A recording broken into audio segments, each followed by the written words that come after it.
explanação hoje sobre fontes chaveadas, né, circuitos ali, as famosas fontes SMPS, né, o Switch Mode Power Supply, são utilizadas aí no meio de hobby de radioamadorismo e som automotivo, né, mas aqui mais voltado para a parte de radioamadorismo.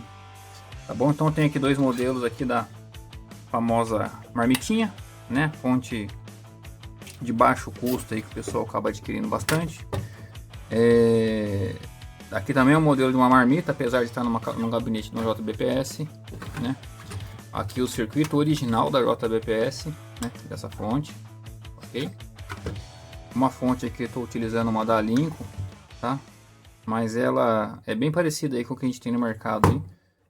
Eu vou estar comentando aí sobre as vantagens, desvantagens, questões de projeto, arquitetura dos projetos e principalmente eu acho que os pontos sensíveis de cada projeto, né? Essas fontes aqui, cuidados e o que pode ser feito ali para a gente estar tentando mitigar ou enfim fugir de um equipamento ali que não atenda às nossas expectativas, tá bom?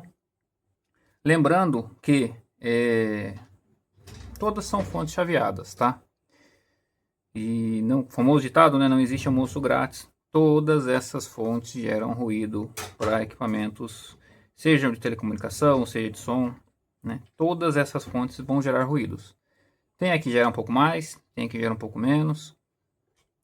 Tem algumas aqui que usam alguns artifícios para tentar mascarar um pouco a questão do ruído, mas acaba pecando em outros fatores, como dimensionamento, né, do circuito, ok? Então assim, eu vou estar explanando, vou começar a explicação pela chaveada, né, pela marmita aqui, que é a famosa fontezinha de baixo custo, tá? Mas no decorrer do vídeo a gente vai falar sobre a fonte da Lincoln, tá, ok? JBPS também bastante utilizada, apesar de estar suprimido alguns componentes aqui, é uma placa que equipa ali as fontes, inclusive com flutuador, né, tem a plaquinha do flutuador.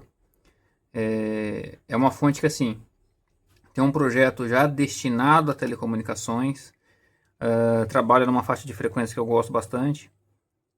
Tem um chaveador de acordo com a sua capacidade, né? Um chopper também de acordo com a sua capacidade. Essa cinta metálica que ajuda bastante a questão de blindagem do circuito, ok? Capacitores de saída, tem um indutor também bem legal, eu gosto desse indutor para essa capacidade de fonte, é claro, né? Isso aqui é uma fonte para 15 amperes, né? Mas é uma fonte que entrega 15 amperes com bastante qualidade, eu diria, tá bom? Lógico, gera ruído, tá bom? Tem problema de RF, de gerar ruído no rádio, equipamento de comunicação, vai gerar ruído em equipamento de comunicação, tá bom? Mas assim, essa daqui da JBPS trabalha em 48 kHz, é uma faixa de frequência bem interessante pro projeto em si, tá bom? Temos alguns problemas por conta da frequência, eu vou comentar no decorrer do vídeo, mas é um projeto que eu gosto bastante do que ela entrega, cada projeto, tá bom? E é a minha opinião prática de uso, de teste aqui, que a gente acaba tendo essa percepção. Beleza, gente? Eu tô com duas aqui, tá? Uma eu vou energizar, tá até com o cabo de alimentação. A outra eu vou trabalhar com ela mostrando mais fácil, né? E mais seguro, né? Porque esse estágio aqui do primário chaveador dela carrega com mais de 300 volts. Então, para evitar problemas, é mais fácil explicar numa fonte também que está desligada. Bom, pessoal, estamos aqui com a fonte agora energizada. Vou explicar basicamente aqui os estágios desse equipamento e junto fazendo uma analogia aí sobre o projeto em si de fonte chaveada, ok? Esse projeto aqui ele é conhecido como Switch Mode Power Supply, né? SMPS, né? Inclusive tem bastante arquitetura desses projetos de fonte na internet. Bacana, vou comentar essa fonte exclusiva, né? As famosas marmitinhas. Vou abordar outros tipos de fonte, mas pelo menos essa daqui a gente fazer uma explanação sobre essa fonte, uma fonte muito comum, bastante utilizada aí no meio de radioamadores e entusiastas aí de som automotivo. Tá bom? Basicamente, essa fonte recebe alimentação aqui por esses terminais, tá ok? A alimentação passa por esses NTC, que amortece a partida. Existem alguns filtros aqui de recepção, filtro EMI, para evitar que o chaveamento né, o ruído de chaveamento retorne para a rede elétrica, ok? É um dos tipos de ruído muito comum nesse equipamento, né, o retorno do ruído para a rede elétrica. Então, ó, esse equipamento aqui, esse componente, esse filtro, né, tá aqui para poder inibir que o ruído retorne para a rede elétrica. Ponte retificadora, seletor de tensão. Tá ok? Então aqui a gente já retifica a tensão que vem da rede para aproximadamente 380 volts. Lembrando que está sendo alimentado em 127 volts. Na configuração de 127, os capacitores entram como um dobrador de tensão. Então eles juntos vão dobrar a tensão, né? E multiplicado aí por 1,4, tá bom? Já após o banco de capacitores. Bacana, gente. Interessante lembrar desses projetos de fonte. Na verdade, sim, é questões de potência de fonte. Fontes que superam ali os seus 200, 300 watts de potência devem utilizar a topologia de half bridge, tá ok? Ou meia ponte, tá bom? Por questões da potência, por questões da demanda, da carga, né, o circuito. Existem outras topologias, por exemplo, a forward, flyback, né? No caso aqui uma half bridge, e existe a full bridge, né? Tá bom? Elas são divididas de acordo com o nível de potência. Cada uma trabalha ali numa certa faixa, né? Então, flyback, potências bem pequenas, inferiores ali a 150 watts. Forward até uns 350, estourando 400 watts. Né? Acima disso já a topologia flyback, topologia half bridge, que é o caso desse equipamento aqui, já é a mais indicada. Tá bom? A grande maioria dessas fontes são half bridge, mas eu já vi desse equipamento aqui com potências de 500 watts, 600 watts na montagem forward, na topologia forward. Tá? Não é adequado, não é próprio para essa carga de potência, tá bom? Às vezes acaba gerando outros problemas que a gente vai ver mais para frente. Bacana, então bora lá. Esse daqui é uma half bridge. Ok, a half bridge basicamente é fácil de identificar por esse transformador pequeno aqui, que é o driver, né? É o driver dos chaveadores que estão aqui no canto. Tá bom? Então a gente tem um state controle, driver, comuta ali a base, né? O gate, perdão, dos chaveadores, né? Eles vão chavear essa tensão de 350 volts na entrada, no primário do transformador chopper. Ok? Feito isso, ele já tem a saída de tensão aqui por volta dos seus 14, 15 volts, ok? Chaveados, né? Vamos colocar aqui para a gente ver a imagem desse sinal. Possível a gente verificar ele aqui antes do diodo. Fazer um auto scale nele aqui. A fonte ela está em repouso, tá? Então, em repouso, perceba que a forma de onda dela é bem irregular, né? Não tem carga, né? Tá flutuando.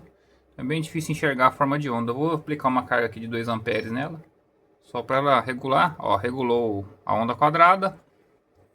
A gente tem aqui o ciclo de trabalho, ok? Então esse aqui é o sinal da onda quadrada.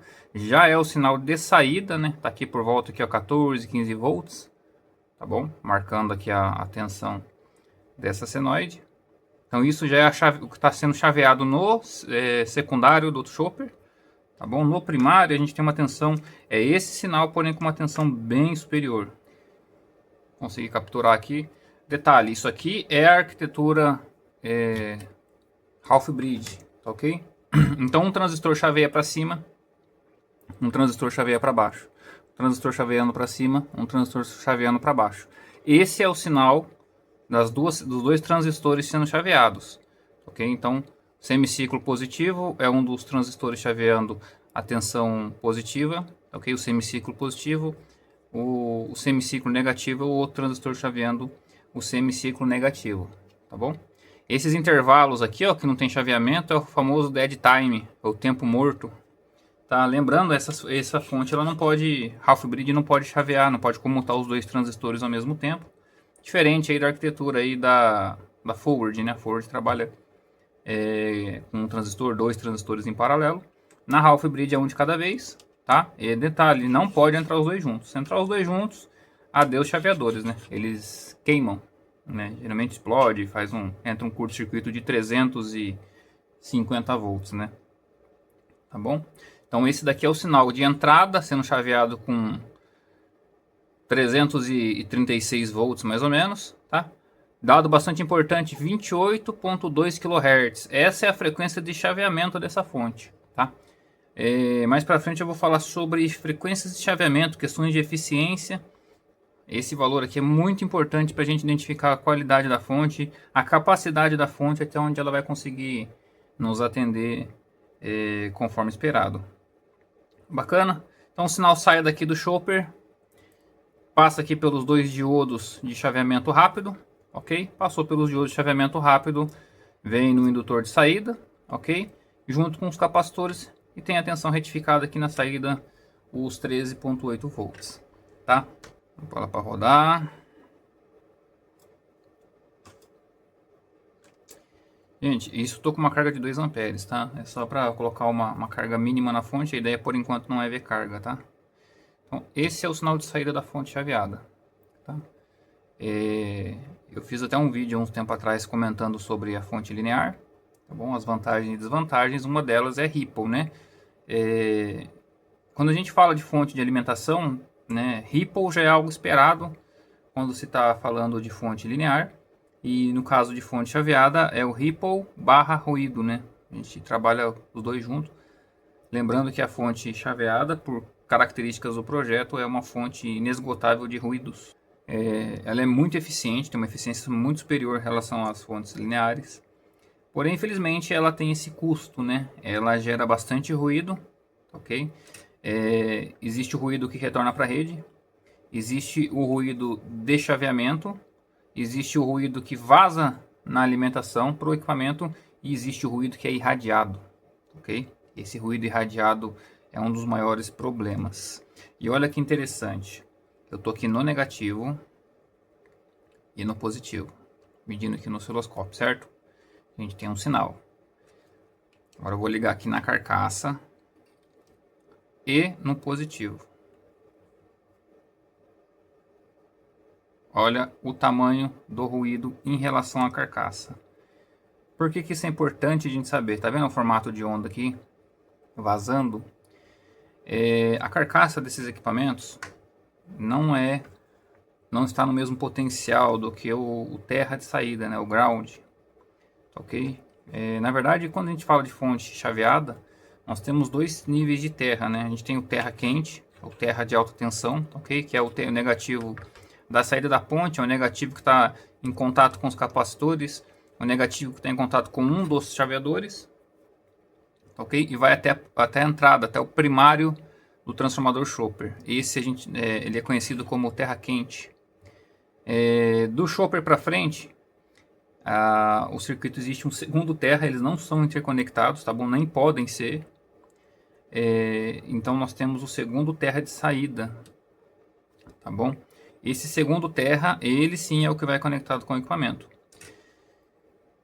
Problemas de se ter dois níveis de aterramento. Como o próprio nome diz, né, ele está sendo irradiado do transformador, do circuito de chaveamento. Toda essa região aqui está irradiando o ruído, as trilhas e tudo mais. Como o potencial da carcaça do equipamento não é o mesmo potencial do que os dois, né, você tem dois níveis de tensão aqui. A gente tem uma tensão em relação ao segundo aterramento e uma tensão em relação ao primeiro aterramento. A tensão que está mais propícia a gerar ruído é a tensão o que está ligado aqui no primário, certo? A tensão em relação ao primário. O que acontece? Esse terra do gabinete, por ser quente, ele também não é aterrado aqui, tá bom? Por questões de choque elétrico e tudo mais. Então nós temos aqui um aterramento que flutua. Ele está entre o aterramento do chaveamento e o aterramento de saída. Okay? Também não é conectado no aterramento de saída por questões de vazamento de tensão, né? Para garantir o isolamento galvânico do primário com o secundário. Então, enfim, existe esse problema de aterramento. Ou seja, o gabinete não é aterrado, nem com a saída nem com a entrada. O que acontece com isso? Ela está aberta aqui.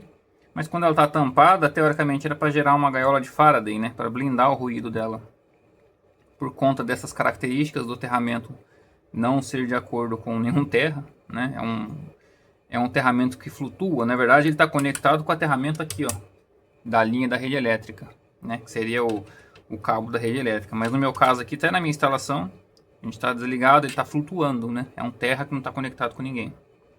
Tá bom? Então isso dificulta bastante a blindagem do ruído que é irradiado por esses equipamentos. Ok? Por diferença de potencial, né? Ele não é o aterramento nem da... Ele não está em contato com o aterramento quente, nem em contato com o aterramento frio, né? O aterramento de alta ou o aterramento de baixa. Ele está flutuando entre os dois, então é bastante complicado.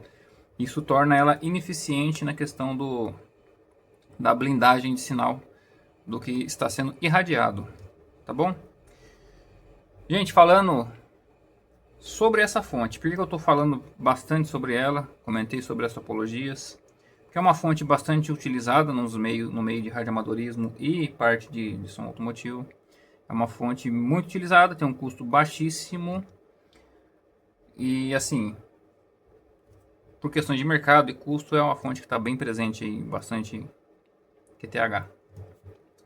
Mas qual que é o problema dela? Eu vou até desligar aqui, vou pegar uma fonte que está desenergizada, que a gente consegue falar com mais tranquilidade. Estou aqui com o modelo exatamente igual, tá bom? Anteriormente a gente mediu aqui a tensão de entrada, né? A gente viu os 358 volts. Nós vimos a frequência de saída, né? A forma do sinal, ruído na saída. Falar que essa fonte não é eficiente é um pouco complicado. Ela foi projetada para um fim em que hoje ela não é necessariamente utilizada, né? Foi feita para CFTV e hoje ela é grandemente empregada na parte de radiocomunicação e parte de som. Então assim, essa fonte ela tem a sua eficiência, não é uma fonte que tem bastante filtros para suprimir o ruído dela, tá bom? Lembrando que são diversos tipos de ruído, tem um ruído que volta para a rede, tem o ruído do chaveamento, tem o ruído irradiado e tem o ruído que sai no DC, tá bom? São ruídos diferentes, em pontos diferentes, em amplitudes diferentes. Então assim, ela é uma fonte que possui até uma isolação legal para o que vai para a rede, tem até uma filtragem até que bacana para o que volta para a rede. Filtragem o ruído, né, intrínseco aqui do chaveamento, que é característico do processo de chaveamento. Eu diria que é bastante razoável a questão da supressão desse tipo de ruído, ok? E o ruído da saída também é bastante razoável, né? Lembrando que o banco de capacitor aqui é pequeno, né? O indutor tem um indutor de tamanho razoável, mas a função desse indutor não necessariamente é filtrar ruídos, né? Ele junto com o diodo de chaveamento rápido, ele está trazendo a tensão para o mais plano possível, né? Mas não necessariamente ele está retificando ripple, né? Já ficaria para o banco de capacitores eliminar a parte final ali, né? Essa questão de ripple. Então assim, essa fonte ela me lembra bastante aqueles circuitos DUT, né? Que é Device Under Test, né? Quando a gente está verificando o datasheet de componentes, né? Seja CI, enfim, seja chaveadores, chega um momento que tem um esquemático que vem junto com o datasheet, ok? O que é aquilo lá? É um circuito de teste, é um circuito que foi projetado para testar aquele componente. Então, assim, ele é um circuito funcional, né? Porém, visando mostrar o funcionamento, exemplificar o funcionamento de um determinado componente. Quando eu vejo essa fonte aqui, a impressão que a gente tem é que ela é um circuito, eu não vou dizer copiado, tá bom? Porque eu não sei, a gente não tem nem essa afirmação. Acho que um circuito completo do início ao fim nem tem nesses device under test, mas ele com certeza, boa parte desse circuito aqui é do DUT, do datasheet. Então é um exemplo que o próprio fabricante colocou. Ele visa uma condição de teste e não uma condição necessariamente da vida real, de usos, né? Por exemplo, se eu faço uma fonte chaveada para CFTV, o circuito é 1. Se eu faço uma fonte chaveada para radiocomunicação, vou até pegar uma aqui que está na bancada, a gente já vai falar dela, mas eu vou colocar aqui para vocês verem que a cara dela é um pouquinho diferente. Então vamos lá, deixar uma do lado da outra aqui, ó. Jogar o cabo para cá. Estamos aqui com uma do lado da outra aqui. Acho que deu para pegar legal as duas aqui. Então assim, essa aqui é uma fonte Eu vou comentar sobre ela, mas é uma fonte já destinada à radiocomunicação. Ela tem uma arquitetura, uma montagem, cuidados, questões de circuito que necessitam ser ajustados para o fim, né, para aquele determinado fim. Essa daqui foi criada para CFTV, certo? Então, assim, acho que é visual que existe uma diferença de complexidade de circuito. Né? Um circuito que é feito para radiocomunicação e um circuito que não é feito para isso. Quando eu falo radiocomunicação, outras aplicações também, como o pessoal do som usa muito isso daqui. Inclusive o som, né? Eu acredito que eles necessitam até de mais qualidade de sinal até do que o próprio radiocomunicação. Tá bom? Então, assim, é visual. Esse equipamento tem um fim destinado à radiocomunicação. Esse equipamento tem um fim destinado a circuitos de CFTV.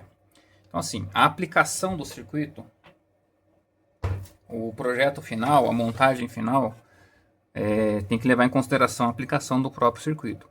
Tá bom? Então, assim, ela não prevê uma aplicação para uso em RF, tá bom? É fácil de identificar isso, até porque na entrada aqui no retorno, né, todo equipamento de RF retorna a tensão aqui pelo terminal DC, tá bom? Por menor que seja, retorna, tá bom? E outro, mesmo que ela esteja fechada, que não tivesse conectado aqui, a fonte está imersa na estação do radioamador, o que mais tem é RF no ar, né? Então o RF vai entrar no equipamento aqui. Ela não possui capacitor de desacoplamento próximo do CI, parte de feedback, controle de PWM. Tudo PTH, né? Os componentes compridos, né? Principalmente essa parte aqui que está bem ligada aqui no gate, tá bom? Se ela dá uma induzir RF por aqui, vai começar a variar o chaveamento desses camaradas aqui, pode levar eles a curto. Sem contar a variação de tensão de saída, questão de ripple. Então, assim, ele é um projeto simples, objetivo, para um fim de uso geral. Tá? Eu diria assim, para uma eletrônica geral. É um circuito bastante simples, inclusive, né? A gente identifica aqui o básico do básico de uma fonte, do que uma fonte chaveada deveria ter. Tá bom? Então, assim, ela é bastante rudimentar quando nós comparamos com uma fonte para uso de telecomunicações. Tá? Então, assim, tem gente que usa, tem gente que gosta, defende. O meu ponto aqui não é falar o que é melhor, o que é ruim, tá bom? Nem falar o que gera ruído, o que não gera, que com certeza vai ser o foco desse vídeo, com certeza.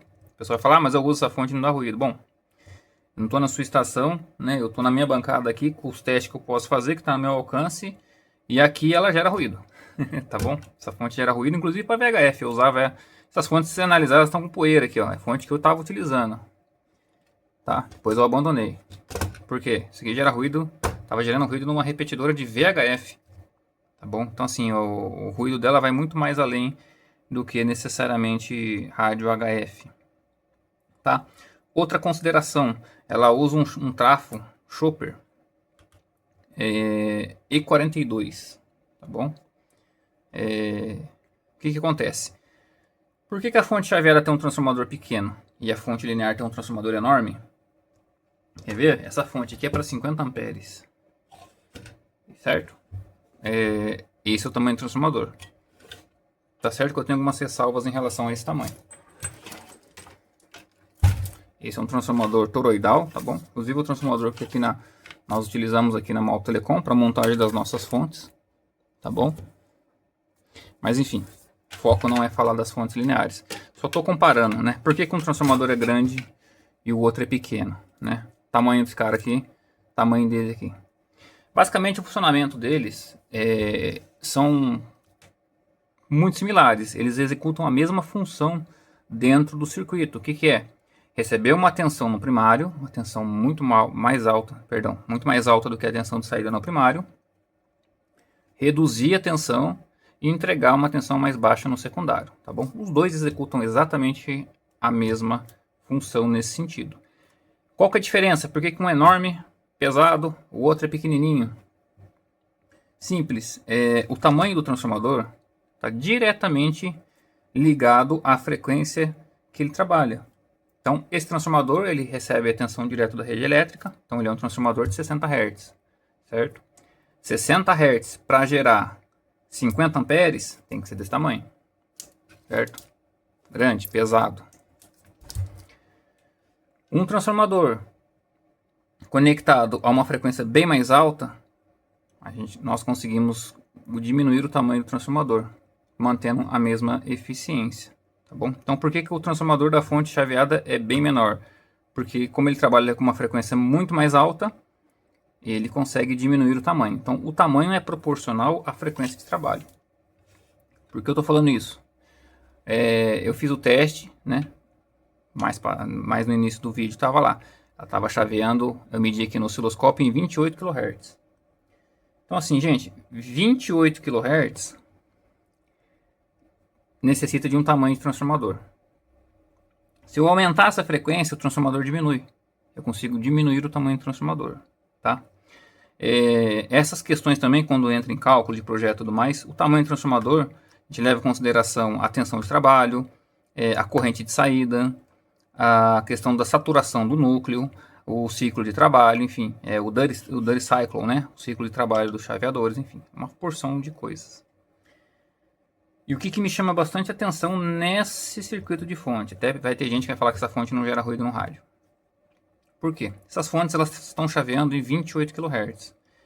28 kHz não é uma frequência recomendada para chavear, para trabalhar em fontes chaveadas. Tá bom? Aquela fonte da JBPS, bastante famosa, aquelas pretinhas. Quer ver? Eu tenho uma aqui, eu vou pegar. Vou pausar aqui o vídeo e já retorno com ela aqui. Gente, retornando aqui, tá? Deixa eu pôr ela de canto aqui. Isso aqui é aquelas fontes pretinhas, com flutuador de tensão, tá? Tô com um cabo aqui que eu tava fazendo um teste. Deixa eu tirar ele aqui para não atrapalhar o vídeo. Show. Então, tá vendo esse circuito aqui? Isso é uma fonte para 15 amperes, tá? Fontinha chaveada da JBPS, tá bom? Tá faltando alguns componentes aqui. Apesar dela estar em condições de funcionar, eu suprimi alguns componentes aqui para teste. Tem que colocar novamente, mas esse não é o foco, tá? Então, gente, analisando aqui, a fonte também ela é half bridge, fácil de identificar pelo ultrafim pequenininho, tá bom? Então ele vai chavear vai ser o driver dos chaveadores que estão aqui, vem para o transformador chopper, diodo, indutor de saída, capacitor de saída, igual que tem na outra fonte aqui, tá bom? Por que eu peguei ela para testar? Essa fonte, para falar dela, essa fonte trabalha em 48 kHz, tá? Essa em 28, essa em 48. E um detalhe que chama bastante atenção, esse transformador é ligeiramente menor do que isso daqui, tá? Essa é para 15 amperes, tá bom? Chega até uns 20, mas é feita para 15 amperes, tá? Em 48 kHz. Essa fonte aqui diz ser para 50, certo? 50 amperes. E usa um transformador um pouquinho maior, coisa pouca, ligeiramente maior, e chaveia em 28 kHz.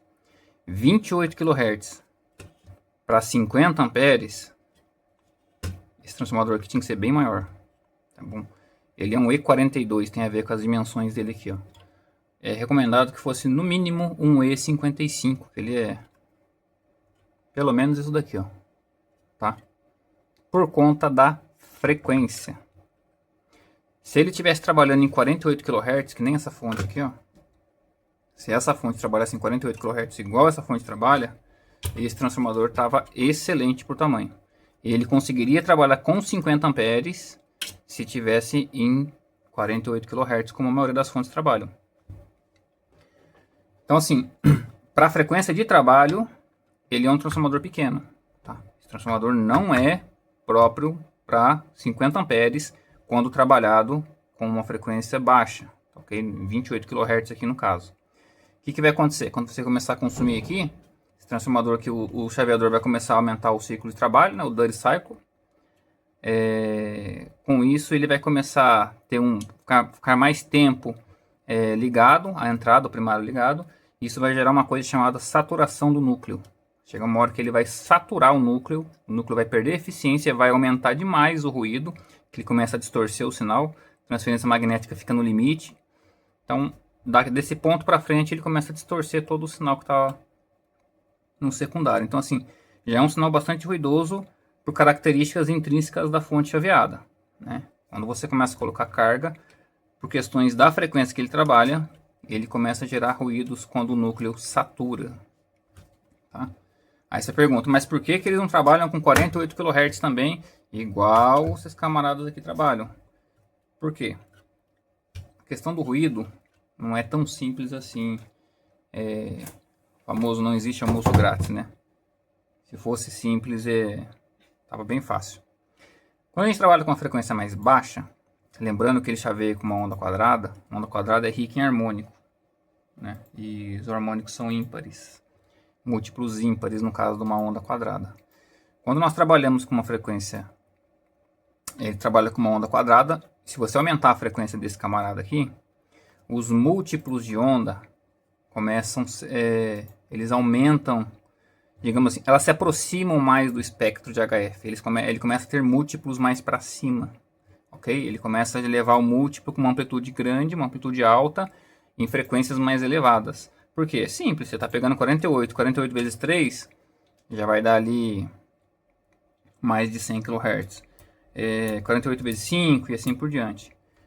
No caso de no caso de 28 kHz, 28 vezes 3 deu 75. Então a primeira já está abaixo de 100 kHz. E conforme mais longe a frequência, né, conforme maior a harmônica, mais distante da fundamental, menor é a sua amplitude, então menor é a sua capacidade de gerar ruído. Então o que eles fazem? A jogada. Essa fonte tem uma frequência alta, né? Eles começam a baixar a frequência da fonte para que ela consiga, digamos assim, mitigar ou diminuir a quantidade de ruído gerado. Só que eles pecam no tamanho do transformador. Se é para trabalhar com 28 kHz, o transformador tem que ser bem maior. Então eles colocam um transformador que não é que esse transformador não é adequado para 28 kHz. Ele não é adequado para essa corrente em 28 kHz. Ok? Se ele fosse 48 kHz, esse tamanho de transformador entregava essa corrente. Tá bom? Então o que acontece? A fonte começa a saturar o núcleo. Tá bom? Então eles baixam a frequência para que a fonte gere menos ruído numa determinada faixa, certo?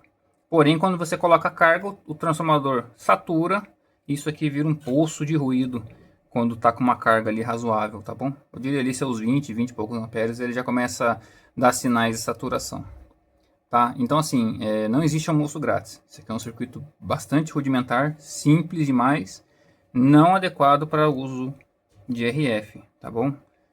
Tem gente que tenta melhorar, trocar capacitor, colocar display, assim, é uma tentativa, não vou dizer que não exista uma melhora, mas é insuficiente, o projeto da fonte não leva em consideração o uso de RF, tá bom? Então tem problemas aqui na parte de controle, a gente tem problemas aqui, terminais muito compridos aqui na parte do chaveamento, ok? Então sim, não tem como simplesmente fazer uma pequena adaptação e deixar isso aqui pronto para RF. Ela não é pronta para RF, ela não tem capacidade de trabalhar com RF, tá bom? Vou pegar uma fonte agora mais conhecida, né, destinada ao uso de radiocomunicação. Perceba aqui, ó, ela já tem uma melhora bastante considerada. Ela também é uma fonte half bridge. O transformador dela é basicamente o mesmo transformador que a fonte marmitinha tem, tá? Isso daqui é um indutor, tá? Ele tá fazendo, esse camarada faz a função desse cara aqui, ó, tá bom? A diferença é que usaram um suporte de transformador, tá bom? É um indutor deitado num suporte de transformador, mas ele executa a mesma função, tá bom? Os dois capacitores de chaveamento, essa parte aqui é a parte de filtro da rede AC, tá bom? É o que filtra, o que retorna para a rede AC. Existem mais alguns filtros, os capacitores de saída são um pouco maiores. Então assim, é um circuito bem mais elaborado para o uso de radioamadorismo, tá ok? Então ela tem bastante atenção nesse sentido, né? Algumas questões aqui. Porém, infelizmente, ela também peca em outros aspectos. Essa fonte aqui também é 28 kHz, tá? Tem a chave aqui do shift para você deslocar a frequência para mais e para menos. Então ela sai ali de 26 a 32 kHz, tá bom? Ela consegue excursionar alguma coisa, mas ainda assim é uma frequência baixa para esse tipo de transformador. Então o que eles fazem? Eles baixam a frequência do transformador, baixam a frequência da fonte, né? Isso que é uma fonte para 30. Para 30 esse transformador é pequeno. Teria que ser ainda um pouquinho maior para trabalhar nessa frequência. Já em 48 kHz ele entregaria tranquilamente aí os 30 amperes, porém a sensação de ruído, né, fica muito mais próximo, né, a amplitude das harmônicas ficam maiores e elas invadem, né, o espectro de rádio e acaba sendo mais perceptível.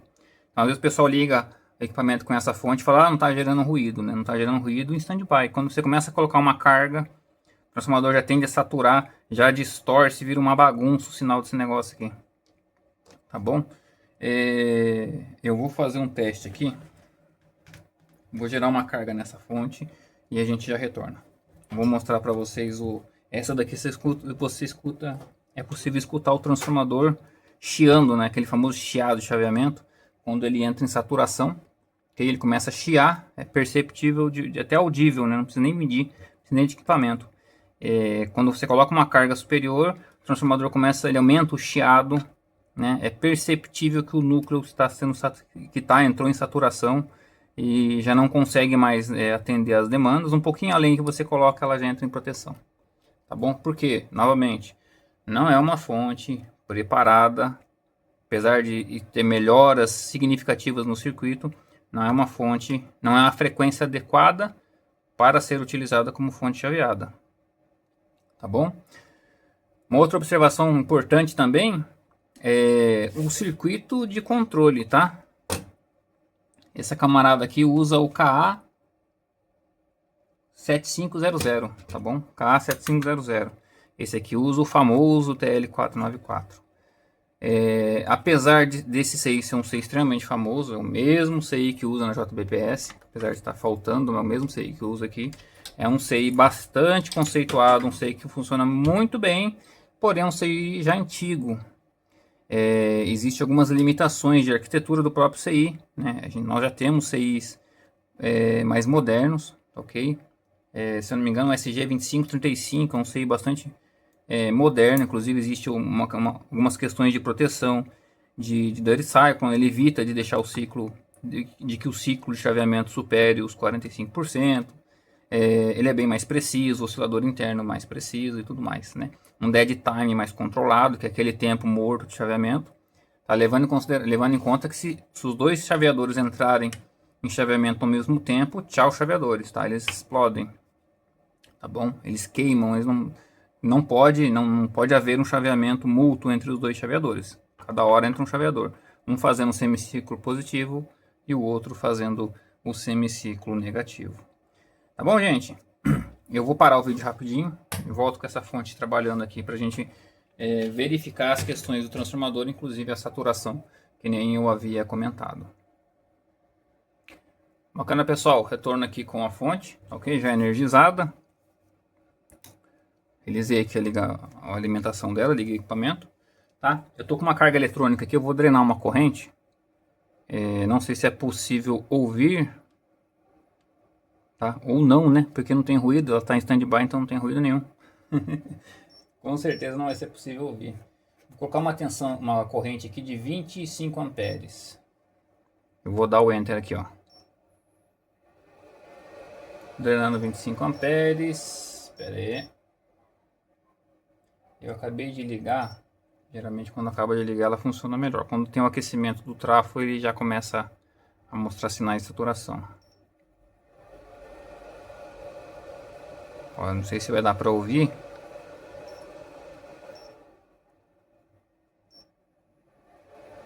Mas o chopper já começou a chiar, tá ok? É que eu tô com a ventilação também da carga eletrônica entra junto, acaba gerando bastante ruído. Mas já é possível escutar o ruído desse transformador aqui por conta do excesso de carga, tá bom? Vou ver se eu consigo colocar aqui no osciloscópio, para que vocês possam ver aqui que ela também trabalha numa frequência baixa, né? Uma frequência de 28 kHz. Tá aqui, ó.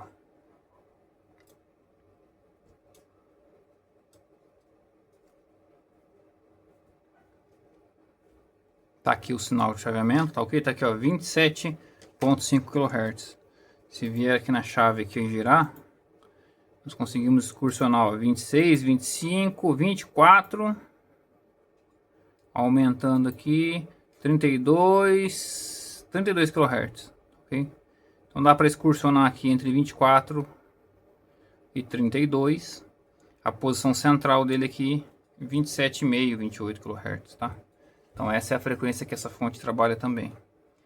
Então assim, infelizmente existe ali uma preocupação com a frequência de trabalho, levando em conta o ruído gerado, né? O ruído gerado no momento ali que o equipamento está em stand-by, está em RX ali, né? Realmente, baixar a frequência, realmente com baixo consumo, logicamente, você gera deixa mais distante, né, as frequências, os harmônicos da frequência de uso. Isso causa uma impressão de que a fonte está gerando menos ruído. O problema, o que é? Frequência baixa, o chopper tinha que ser bem maior. Quando é aplicada uma carga nele, né, o núcleo rapidamente começa a aquecer, né, ele sobe a temperatura aqui do núcleo e chega no ponto de saturação do núcleo. Aí desse ponto para frente já distorce, gera harmônico, gera ruído, o ripple na saída aumenta consideravelmente, tá bom? E isso, digamos assim, o equipamento está em transmissão, não é perceptível, né, no sentido assim, o usuário às vezes não consegue identificar, não gera ruído na frequência, mas o sinal está ali ripando na entrada do equipamento com oscilações, pico, espúrio e tudo mais que tem direito ali. Tá bom? Então assim, é bastante perigoso, né? Ainda mais o equipamento em consumo, né? O PA em si vai gerar ruído, mas vai tudo para a antena. O perigo é mais a questão da tensão de controle, né? Que vai para os microcontroladores e outros setores do equipamento. Tá bom? Então assim, minha consideração sobre essas fontes, elas enganam bem, tá bom? Apesar de ser um circuito bem melhor elaborado do que as fontes marmitas, mas ela é ineficiente para o uso em radiocomunicação, tá bom? Ela tem problemas de circuito, ela tem, digamos assim, ela tenta mascarar. Realmente é um circuito melhor elaborado, isso sem sombra de dúvidas, né? Até o chopper aqui ele tem essa blindagem aqui, ó, Metallics, que é excelente, tá? Então assim, existe um cuidado para a fabricação dele, porém existe um equívoco muito grande, que é achar que baixar a frequência de chaveamento vai resolver o problema de ruído, né? Resolve o problema com baixíssimas correntes, mas o núcleo satura quando ele atinge determinados níveis de corrente, tá bom? Então um chopper desse daqui, 20 amperes já está no seu limite já. Muito dificilmente ele vai conseguir trabalhar com uma corrente superior a isso sem iniciar a saturação do núcleo. Bacana, pessoal?